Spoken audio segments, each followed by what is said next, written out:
Hi guys, and welcome back to Crafty Quilting Designs. Are you a new quilter looking to master in the art of patchwork? Well, you've come to the right place. Today I will be covering the basics of creating a whirligig block, which is very simplistic and perfect for beginners. So gather all of your materials, fabric, rulers, squares, rotary cutter, and let's get started. Today we're going to make a very simplistic block. You are going to be needing some 5" squares of high and low fabrics or contrasting colors. I'll be using a red and a blue for this one. As you can see, there's lots of movement on the print, but I'm not too worried about that. I do think that the contrast in the colors will play off with each other, as well as you'll be able to see the movement of the block. So I have a rectangular here, which is by 10 by 8. And what I'm going to do is cut this into 5" squared. So I will have 4 5" squared once I have completed this. So I'm just going to give myself a nice clean edge. As usual, I like to start with that. It just ensures that the whole block is nice and straight and I haven't got any wonky edges. So if you're a beginner, get into the habit of doing that. Always clear up the edge of the fabric and also make sure you cut all the way off. I have a tendency of not putting enough pressure at the end. So I'm going to measure 5" across using my ruler and come all the way down. And then I'm going to do that on this side. So 1, 2, 3, 4, 5 and come across. So I will have some wastage from this block, but I could use it as scraps for another project, or I could simply just use it as the border. Not sure what I'm going to do at the moment, but for now, this is your wastage, which is approximately 3 by 5, which is a really nice wastage. So I'm going to line these up nicely on the board, and I'm going to do a diagonal cut, or a cut on the slant, I should say, to get the pattern that I want. It's a very quick block, it doesn't take long at all, and you can get a quilt finished quite quickly. There is a secondary pattern for this block, however, we will just stick to the first block formation from this particular cut. And for the next video, so I'll do a continuation and then we will take it from there. So I'm going to separate each of the cuts, as you can see, like so that you can see where the cut is on the slant. I'll just move this out of the way and separate them. So what I'm going to do is to pair them up with the blue and the red together. Now, before I move any further, the important thing here when you are cutting these fabrics is to make sure both fabrics are laying front side up. If you cut one facing right side up and the other facing face side down, you're going to have different cuts. So it's important that they both are right side up. If you have movement on your fabric, I don't think it's that important, because the way how the block is going to move or to form, it's irrelevant. All right, but the most important, make sure the fabrics are right side up, otherwise you will have the other way around for the cut. Now I'm just going to swap one around.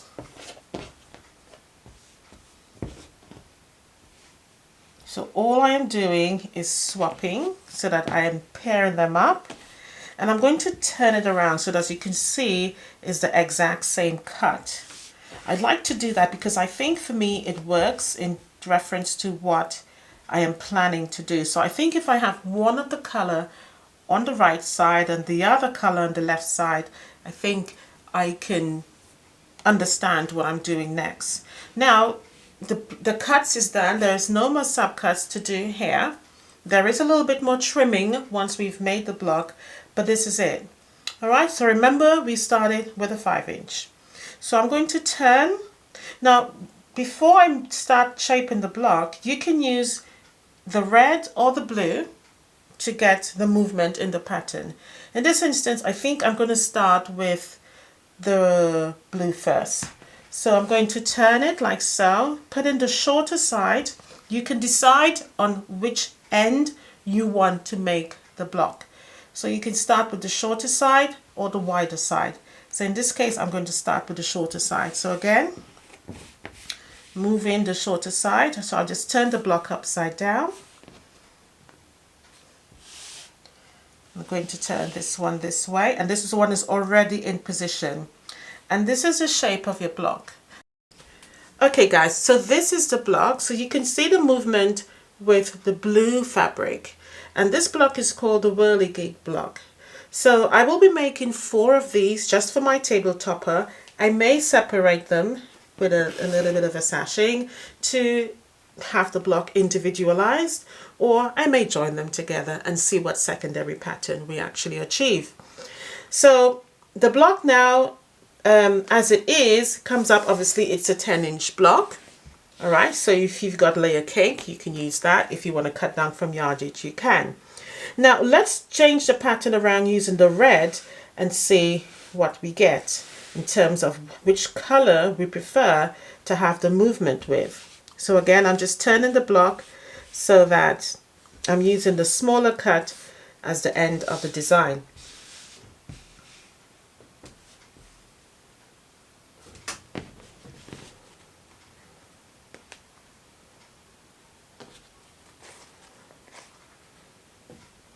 And there is your Whirligig block again, using the red. Okay, now I have made several colors. However, I have kept the tone of red and blue in that particular instance. I haven't really added any other more vibrant colors in there. So these are Japanese prints. So I thought these would look okay. Now, as I said, there is a secondary pattern you can get. So from the Whirligig blocks, there's going to be another subcut, so like a double cut. But for now, we're going to stop here today. And next week, I will continue with this block. So this is a pattern we're going with. Now, what you need to be mindful of when you are sewing this together, I'm just going to take 2 away for now, is that because it is cut at a slant, you have a slanted edge. And so whenever you are cutting at a slant and you need to sew it back together, you always need to obviously go front sides together, but you would notice that if you sew it like so, from point to point, what is not going to be level when you open it up and it's flat. All right, so for sewing it together, we need to make sure that it's sticking out at the top there, and at the top fabric is sticking out at the top, and the bottom fabric, once we line it up, you can see a little peep of it at the bottom there. I'm going to try and zoom in, hopefully you can pick it up. So if we look, we can see that a little bit of the red is sticking out at the corner there, and if I turn this over, you can see a little bit of the blue there, or white in this case. So we will then sew at that angle.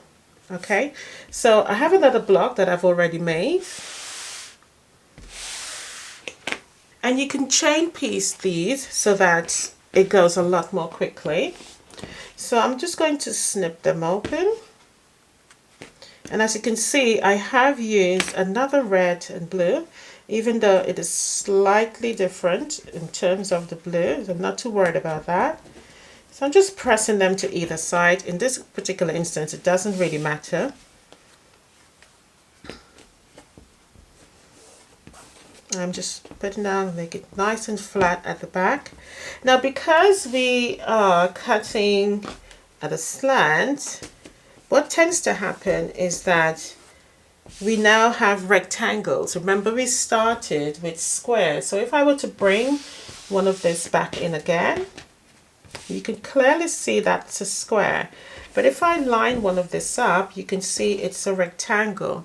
So we've lost more or less ½ an inch once we sewed it together on the slant. All right, so I'm going to remove that out of the way, so I don't want to get you confused. And so for this one, once we have a rectangular, we really need to take this back into a square. All right, so we have 1, 2, 3, 4, 5, but we have 1, 2, 3, 4.5 because we've lost a 1/4 inch because of the seam there. All right, so on each of the fabrics. So in essence, we've lost 1/2 inch. Okay, so what I'm going to do is to square this up, and I'm going to cut on the long side. So that 1, 2, 3, 4, 5, I'm going to cut 1/2 inch away so that I have a square. So I'm going to have 1, 2, 3, 4.5.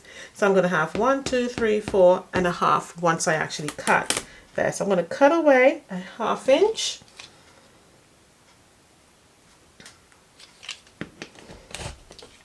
It'd be nice if I put the actual rotary cutter on. And now we have a square. So I'm going to do the same for all of them. But before I finish that, what I wanted to point out, before I move any further, is once you have sewn it together at the slant using your 1/4 inch seam, notice how it's really lined up there. So the edges are really nicely lined, so there's nothing sticking out. All right?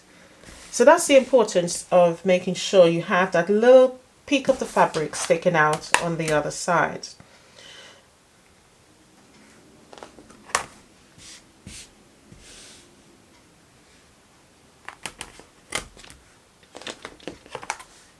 The fabric keeps moving once I put the ruler down. I'm just wondering why that's happening. Usually it's fine. Right, so that's my 5 inch. I'm going to take away a 1/2 inch. Ideally, you could just simply line them all up together and cut them in one go. You don't have to do what I am doing here and cut them individually. Obviously, it will make a lot more sense to simply just line it all up and cut it away. Ideally, that will be the most sensible thing to do. It will obviously eliminate your time in cutting, so you can do that.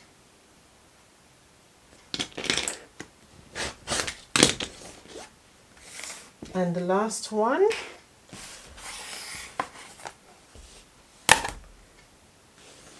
I'm just going to hold it because the fabric is quite slippery. And cut my 1/2 inch off there.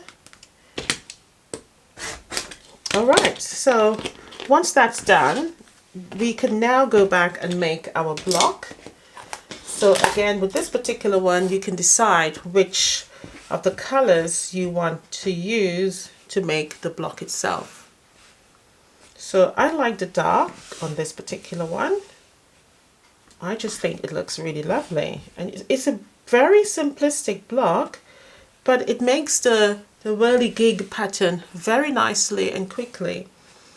Okay, so that is what we're going with. Now, ideally, if you wanted to use the wider side, you can, but I just somehow, I'm not too partial to it. I think it makes it look, it gives it a different shape altogether. That's, I mean, not hugely different, but I prefer, if I am going to use the slimmer side to make the pattern, I do prefer that side. I just think it looks a little bit more uniform. Ideally, it probably is just my eyes playing tricks on me. All right, so what I'm going to do now is to sew it together, but I am going to use the darker. I do like the movement of the blue. Now, what I would like you to imagine is that if you are using this in lower contrasting colors, so for example, if we were to use one of them, say a white background, obviously you'll need to have the other one a more high contrasting colors. You can also use print background, but I would say remain to the same of lower and high and low contrast. All right, I reckon a fabric line would be nice for this. So say 2 fabric lines will be nice. Or what you can do, if you have neutrals, you can use neutrals. So you can use yellow and green, blue and black, red and pink. Do you know what I'm saying? So I think this will look really nice as a whole neutral print. With just solids, I think it'll look really, really beautiful. It will just open up a variable of patterns, you can also use those same solids with one background. So you can have red and black, blue and black, green and black. And imagine the movement you would see with the actual pattern itself. But I thought, just to give you an introduction to the idea of the pattern, the whirligig pattern, I thought I'll just use a Japanese print. Now, some people call it a windmill. I think it's a windmill, but I don't see it as that.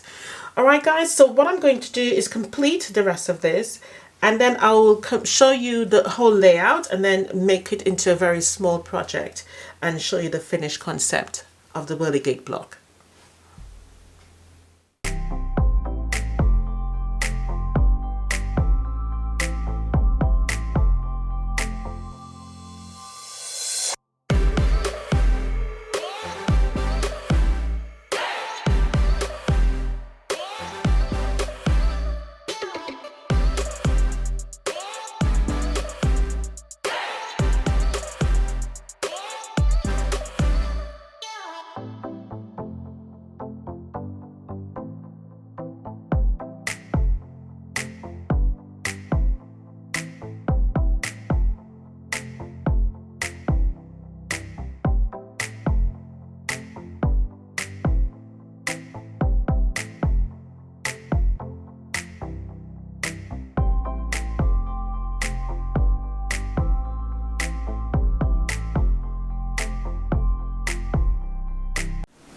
Okay, so I've sewn the blocks together and sewn all 4 together. So I'm going to get it all completed and show you the outcome. And this table topper is now completed. So I think it looks really beautiful, guys. Let's go in closer and have a look at the actual design. So you can see the whirligig pattern there. I just think it's worked out really nicely, hasn't it? Very simplistic block, but makes a huge impact. If you look in the middle there, you'll see a secondary pattern with the 4 prongs, as I like to call them. But I think it looks good. The darker fabric really shows up the print for the layout of the design. I thought this one would have been lost a little bit, but I think it looks good. It's good. The contrast is good, as well as the butterfly fabric here. But I think overall, really nice, guys. Really nice. So this one measures 21 inches squared. It's a really nice simplistic table topper. On the border, as you can see, I did wishbones and the little motif in the 4 corners here with all of them, all of the 4 corners. So that looks really nice.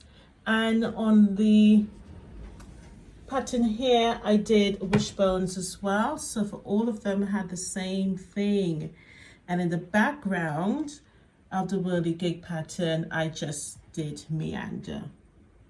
So I think it looks good. Really simple project that's really beautiful. Love the colors.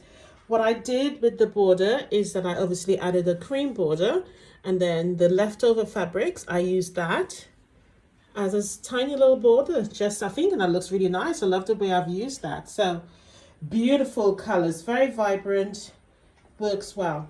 So if you enjoyed this tutorial, don't forget to like and subscribe, hit that notification bell. Do leave me a comment down below, let me know what you think of the whirligig block. And yeah, look out for part 2 of this particular block, that I can change it into something else. So guys, I hope you enjoyed this one.